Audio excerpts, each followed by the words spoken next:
एक निर्जन स्थान में एक व्याध रहता था।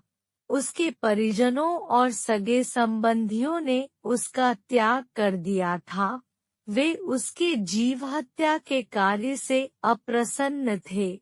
उन्होंने उससे कई बार जीव हत्या का त्याग करने की प्रार्थना की, लेकिन व्याध नहीं माना। अंततः वे सब उससे दूर हो गए। व्याध को शिकार में बड़ा आनंद आता था। वह अपना अधिकांश समय पशु पक्षियों के शिकार में व्यतीत किया करता था। दिन भर वह जाल और लाठी लेकर वन में भटकता रहता था। वह दिन पर दिन निर्दयी और क्रूर होता जा रहा था। एक दिन उसने जाल बिछाकर एक कबूतरी को फांस लिया। उसे लेकर प्रसन्नतापूर्वक वह अपने घर की ओर प्रस्थान करने लगा कि बीच रास्ते में बादल घिर आए और वर्षा होने लगी। वर्षा के जल से व्याध पूर्णतः भीग गया। वह सर्दी से ठिठुरने लगा। वह वर्षा से बचने के लिए आश्रय ढूंढने लगा। कुछ ही दूर पर उसे पीपल का वृक्ष दिखाई पड़ा। उसमें एक बड़ा सा खोल था, जिसमें एक मनुष्य घुसकर बैठ सकता था।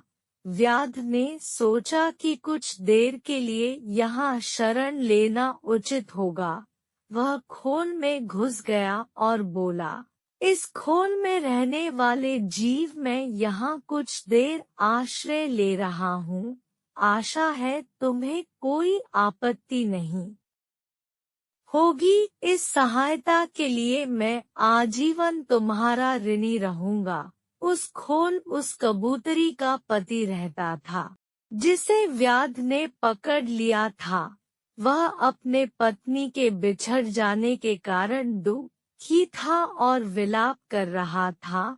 कबूतरी ने जब स्वयं के प्रति अपने पति का प्रेम देखा तो भावुक हो गई। वह मन ही मन सोचने लगी कि मैं कितनी भाग्यशाली हूँ, जो मुझे इस जीवन में ऐसा प्रेम करने वाला पति मिला। इन्हें पाकर मेरा जीवन धन्य हो गया। वह अपने पति से बोली, स्वामी, विलाप मत करो, मैं यही हूँ। इस व्याध ने मुझे जाल में पकड़ लिया है। कदाचित ये मेरे कर्मों का फल है। लेकिन आप मेरी चिंता में व्याकुल ना हो।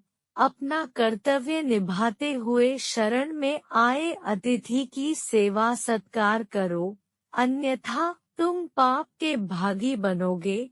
कबूतरी की बात मानकर कबूतर व्याध से बोला, वधिक, आपका स्वागत है।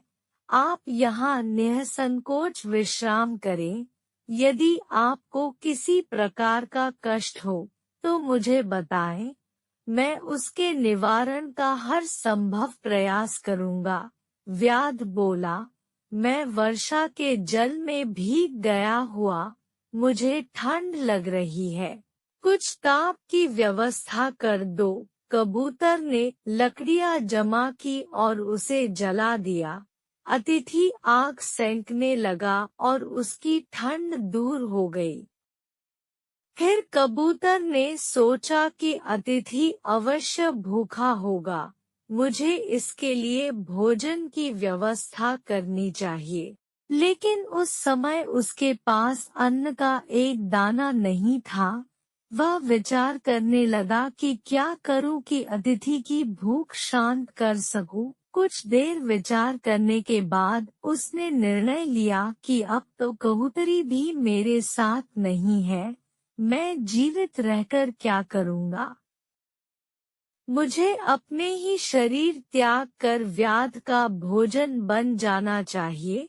यह सोचकर वह आग में कूद गया। उसका ये बलिदान देख व्याध की आत्मा व्याकुल हो गई।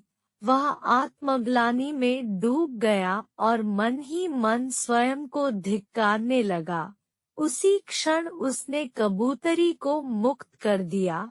कबूतरी ने जब अपने पति को आग में जलता हुआ देखा तो विलाप करने लगी और कहने लगी कि ये मेरे कर्मों का फल है जिसकी सजा आपको मिली। अब मैं अकेली इस संसार में जीकर क्या करूंगी? कबूतरी ने भी आग में कूदकर अपने प्राणों का त्याग कर दिया।